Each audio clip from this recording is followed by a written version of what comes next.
Et... Allô? Ouais, t'es parti de l'appart? Je suis parti, ouais. Mais gros, t'es un fils, tu m'as enfermé dehors. Mais non! Non. Bah t'as refermé la porte, Ah le week-end, je suis revenu. merde, Oh non, faut que je remonte. T'es où? Vas-y, je reviens, Bah à j'arrive. toutes. À toutes. Bon, j'avais pas capté, je viens d'enfermer mon pote sur la terrasse de notre chambre d'hôtel. J'ai refermé, je suis parti au resto. Et bref, donc je suis allé lui réouvrir. Pourquoi je suis le meilleur? Pourquoi je le pense sincèrement? Je pense sincèrement que dans mon domaine, et je suis le meilleur, ou un des meilleurs. Je sais qu'il y en a d'autres qui font comme moi, mais qui n'ont pas les mêmes résultats que moi et qui peuvent pas prouver les mêmes résultats que j'ai eu et qui n'ont pas l'expérience que j'ai eue. Déjà, on va commencer par le commencement. Qu'est-ce que je fais? Pour ceux qui me suivent, vous savez, je fais des challenges en ligne pour des gros entrepreneurs. Quand je dis gros entrepreneurs, en gros, c'est soit des gens qui sont connus et du coup qui ont une grosse audience et donc je sais qu'on peut faire du cash avec eux, soit des gens qui peuvent mettre un gros budget pub et qui ont un potentiel, où je sais qu'on peut aller chercher au moins 100 000 euros par challenge. Donc je travaille avec ces entrepreneurs-là, mais moi je fais des challenges depuis 2022. J'étais un des précurseurs des challenges. J'étais pas le premier à en faire, putain ce micro il m'énerve. J'étais un des premiers. Je pense qu'en France, je suis sûrement la personne qui a fait le plus de challenges. Parce que quand je vois qu'en 2022, on en faisait même presque un toutes les 2 semaines, et qu'en 2023, on a essayé d'en faire un toutes les semaines, sans compter les gens qu'on a formés, qu'on a coachés à faire des challenges. Et là aujourd'hui avec mon agence, le nombre de challenges, je fais toujours au moins un challenge par mois pour quelqu'un. Je me dis putain en fait j'en ai du background dans les challenges. En fait ce qui est marrant c'est que les challenges de base, j'ai jamais voulu en faire mon business principal pour la simple et bonne raison que ça prend beaucoup de temps. Ça avait commencé en 2024. J'ai fait pour la première fois un challenge mais pour quelqu'un d'autre. Je lui ai tout organisé. Et en fait quand je suis arrivé à la fin du challenge, on a vu des résultats incroyable. Donc ça a commencé à m'apporter une preuve sociale dans ce domaine, même si c'était pas l'objectif à la base. Mais en fait, je me rappellerai toujours à la fin de ce challenge, il y a seulement 1 an et demi, la première réflexion que j'ai eue, c'est ah ouais, c'est ultra énergivore. Je vais me remettre sur les coachings. Je vais pas continuer ça. Sauf que le destin a fait que celui qui est aujourd'hui mon associé, qui s'appelle Thomas, qui a plus de 100 000 abonnés sur YouTube, m'avait contacté à ce moment-là et il a vraiment forcé pour que je fasse des challenges avec lui. Donc vraiment, il m'a convaincu qu'on devait faire des challenges, en tout cas pour lui, pour son audience, parce qu'il avait un gros potentiel.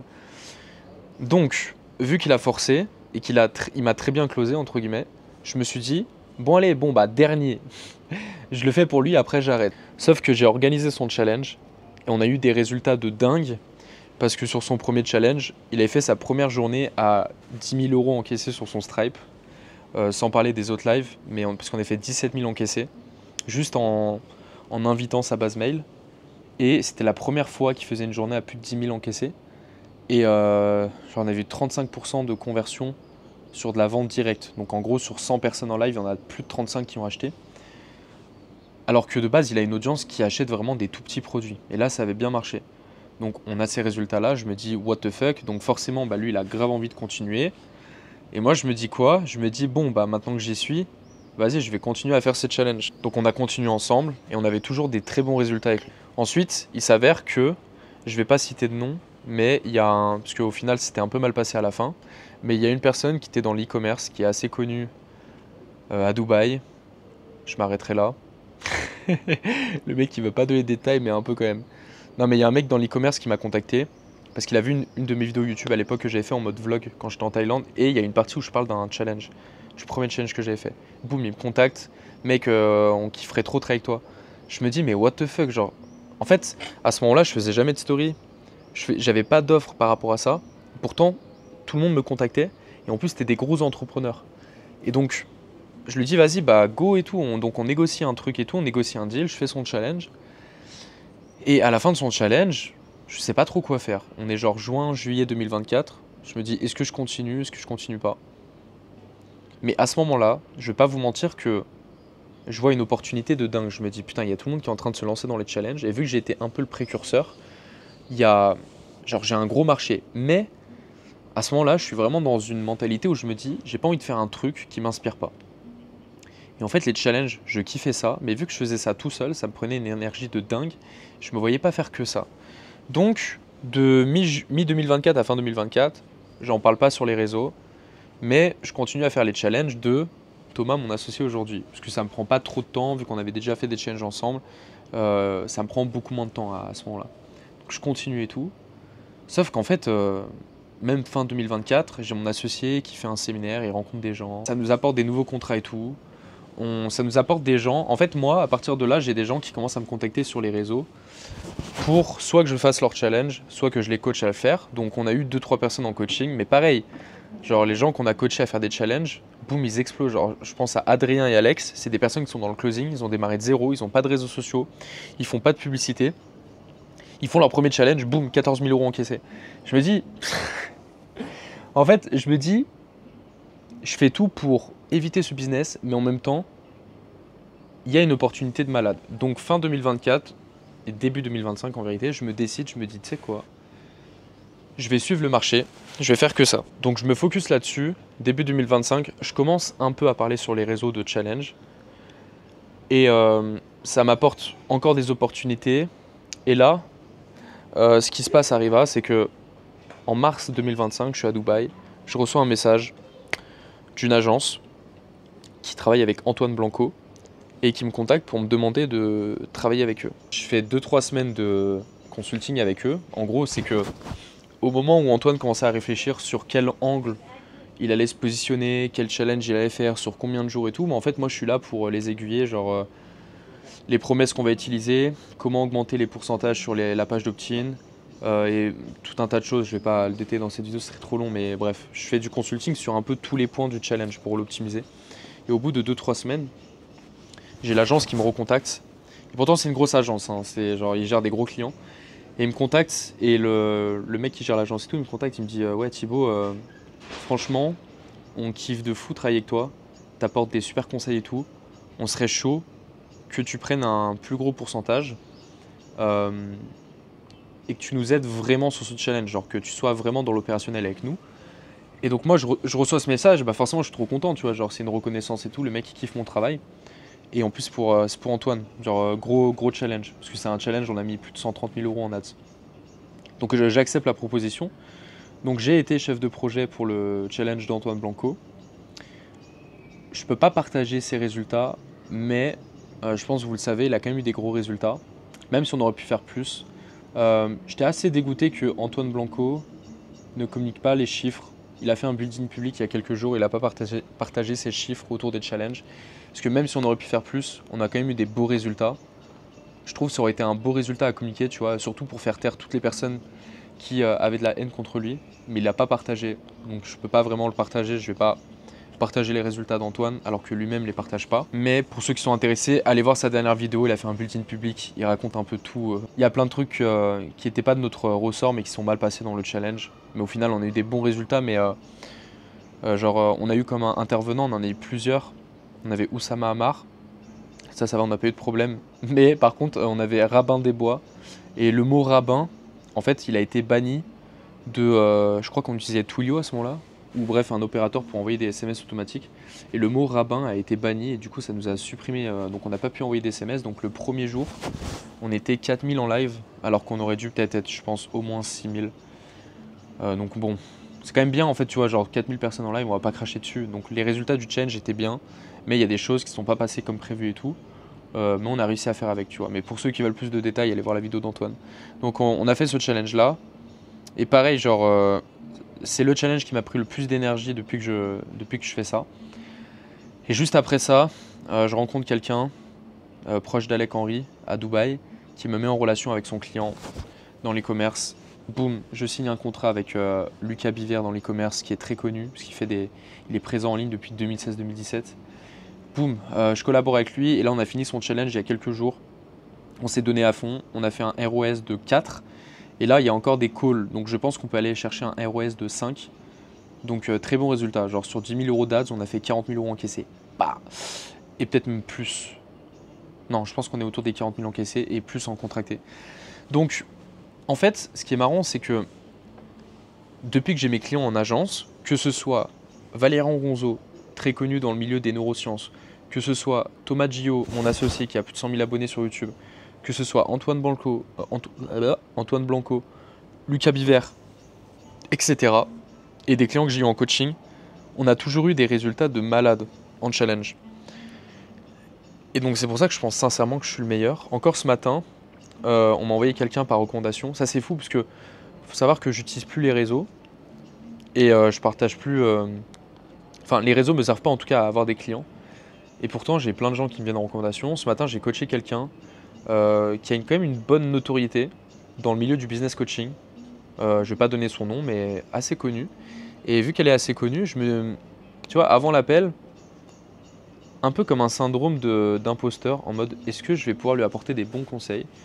Parce qu'elle voulait faire entre, je peux pas donner les chiffres, mais on va donner une fourchette, entre 200 et 500 000 euros sur son challenge qu'elle va lancer là prochainement. Et du coup, elle voulait que je l'aiguille, genre que je lui montre un peu quoi améliorer. Et en fait, j'ai fait l'appel, on a fait 1 heure. Elle a collé, genre elle était là en mode putain, mais tu m'as apporté tellement de valeur, j'ai kiffé, merci beaucoup. Et je me dis putain, mais en fait, au final, quand j'ai réfléchi, tous les clients que j'ai, qui ont de l'expérience et que vous suivez sur les réseaux, en fait, si même eux, ils ont des résultats avec moi et qui sont là en mode waouh, on kiffe ton travail, mec, c'est incroyable, c'est insane les conseils que tu nous donnes, bah c'est que je suis le meilleur en fait. Et je le pense sincèrement que je suis le meilleur. Parce que je sais que j'ai juste. En vrai, je pense que le milieu est petit. Je sais que j'ai 2 personnes qui sont très très bons sur les challenges. Qui sont très très bons. Même des fois on peut collaborer ensemble, donc je le vois pas vraiment comme je les vois pas comme des concurrents en soi, mais disons que bah si on prend le langage business, on va dire que c'est des concurrents. J'en connais que 2, le reste c'est des gens qui sont nuls, sincèrement. Et pourquoi je pense que je suis le meilleur? Parce qu'en fait il m'est arrivé 2 choses là récemment. Il y a une personne qui m'a contacté, on devait travailler ensemble, elle a plus de 160 000 abonnés sur Instagram. Et je m'étais dit, putain, elle, avec l'audience qu'elle a, elle avait un engagement de taré sur les réseaux. Je m'étais dit, putain, mais si on fait un challenge, on peut aller chercher des résultats de fou. Malheureusement, il n'a pas voulu, parce que notre pourcentage était trop élevé pour lui. Alors qu'en vrai, pas du tout, mais c'est juste que dans sa vision à lui, il avait trop peur de s'engager sur ce pourcentage-là. Il a refusé, il m'a dit, j'ai trouvé quelqu'un, je sais qu'il a moins d'expérience que vous, c'est un débutant, mais il me prend que 10%, je crois que c'était, ou 20%. Je lui ai renvoyé un message, je lui ai dit, écoute, c'est ta décision. C'est un peu l'objection de je vais voir ailleurs, tu vois. Donc j'ai dit c'est ta décision. Après, est-ce que c'est la bonne solution d'aller vers un débutant? Surtout que tu as quand même une audience de 160 000 abonnés, donc il y a un vrai marché, tu vois, il y a un vrai truc à faire. Il n'a pas voulu m'écouter. Il est parti avec le débutant. Je l'ai relancé 1 mois après, donc là il y a quelques jours. Hey, comment ça s'est passé pour ton lancement? Il m'a pas répondu, il a mis 1 semaine à me répondre. Il me répond au bout d'1 semaine. Ouais, désolé les gars, j'étais démotivé, je voulais pas répondre. On a fait 2 ventes. Il a fait 2 ventes. Et c'était une offre mid-ticket. Donc il a fait 400 € de chiffre d'affaires. Je lui ai renvoyé un message. Je lui ai dit, mec, en tant qu'agence, pas en tant que coach, parce que coach, bon, bah, ça dépend aussi de la personne un peu. Je lui ai dit, en tant qu'agence, j'ai jamais travaillé avec quelqu'un qui n'a pas fait au moins 10 000 € sur son lancement. Parce que même 10 000 €, c'est pas ouf pour un challenge en réalité. Le mec, en plus, il a 160 000 abonnés sur Insta. Moi, je sais qu'avec les méthodes qu'on a et les résultats que j'ai chez mes clients, étant donné que je suis persuadé d'être le meilleur, je sais qu'on n'aurait jamais pu faire en dessous de 10 000 €. Donc en fait, ce que j'en retiens de cette histoire, c'est que le mec a indirectement perdu 10 000 € à me dire non. Il m'est arrivé la même chose, encore une fois, il y a quelques jours. Une autre personne qui a 200 000 abonnés sur Instagram, et il a une page Facebook aussi, qui a encore plus d'abonnés. Je savais même pas que les pages Facebook étaient encore utilisées. Et il me contacte et tout pour que je l'aide. Sauf que je fais un appel avec lui il y a quelques jours, je me rends compte qu'il est déjà avec une agence qui va faire son challenge. Donc pour le coup, je comprends pas pourquoi il fait appel à moi s'il a déjà une autre agence. Je suis tellement convaincu de mes services que je lui dis, bah écoute, maintenant que c'est en cours, fais ton challenge, tu verras après, tu vois, je te souhaite le meilleur. En fait, je m'en fous parce que je me dis, bon, il a une agence, j'ai pas de temps à perdre, tu vois, genre, je suis pas là pour convaincre qui que ce soit. Je sais que je suis le meilleur dans mon domaine, qu'est-ce que je vais me faire chier avec quelqu'un qui collabore avec une agence que je connais même pas. Et encore, le pire, c'est que je lui ai demandé sa page d'inscription pour son challenge. L'agence qui a géré son challenge, c'est quelqu'un qui a copié-collé mes modèles. C'est quelqu'un qui a copié-collé un des templates que j'utilise pour un de mes clients dans mon agence. Je le sais parce qu'il a repris certains de mes designs 3D. Donc le mec s'inspire de moi. Donc en fait, j'ai quelqu'un qui veut travailler avec moi, mais qui travaille avec une agence qui s'inspire de moi. Donc je lui dis, ok, pas de soucis, tout, fais ton challenge. Par curiosité, je suis allé sur le challenge. On est jeudi, ça a démarré mardi. Mardi, je vais sur leur live. Pendant 1h30, il n'y avait pas de son. Donc ils ont utilisé Webinar Jam pour faire leur live. Pendant 1h30, il y avait des bugs, personne n'entendait. Pendant 1h30. Même pas de message sur WhatsApp pour dire hey, on a un bug, on revient, etc. Pareil sur le live, il y a eu un seul message en 1h30 pour dire ouais, désolé, on a un bug, on revient. Personne n'a été prévenu. La plupart des prospects, ils commençaient à péter un câble dans le live. 1h30 d'attente pour le live. 1h30 de bug. Genre le mec il passait les slides, personne l'entendait. Tout le monde disait mais arrête de passer les slides, on n'entend pas et tout. Bref, un désastre. Le mec il lui a bousillé son challenge. Et après j'ai pas suivi parce qu'après ils ont fait d'autres lives et tout. Mais quand j'ai vu comment démarrer le premier live, je me suis dit voilà, il a encore perdu de l'argent à me dire non. Il a encore perdu de l'argent à aller vers une autre agence. Pourquoi il a perdu de l'argent? Parce qu'il n'y a pas mieux que nous en fait. Et je le pense sincèrement. Je suis tellement investi avec mes clients, je suis tellement à 110%. Et le pire c'est que j'ai une équipe où c'est la même mentalité. Dans mon équipe, j'ai mon associé qui a autant d'expérience que moi, qui se donne à 110%. J'ai des personnes, notamment j'ai 2 personnes pour la gestion de communauté quand on fait des challenges pour nos clients. Dans la gestion de communauté, c'est les meilleurs en termes d'expérience client et tout. Ils ont une grosse expérience en tant que CSM. Genre, j'ai pas mieux. Tu veux quelqu'un pour gérer tes communautés quand tu fais des événements type Webinaire Challenge, j'ai pas mieux que moi, tu vois. Vraiment, dans mon équipe, il n'y a pas mieux. On a un média buyer avec qui on collabore. Le mec, il fait des ads depuis je sais pas combien de temps. Il a des CPL de taré. Le mec est très bon sur la pub. Donc, on a un écosystème incroyable.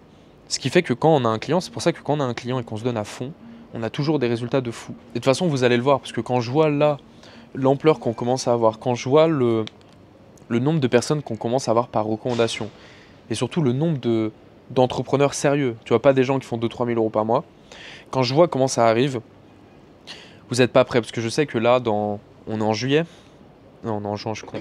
On est en juin, je sais que en août, je repars à Dubaï, je repars pour 5 à 6 mois d'affilée. Je vais désactiver mes réseaux sociaux quand je vais arriver là-bas. Je vais être full focus, je vais revenir début 2026, je vais être une machine de guerre. Là, je sais que j'ai l'opportunité du siècle devant moi, je sais que je dois rester focus sur ce business parce que j'ai tout pour moi.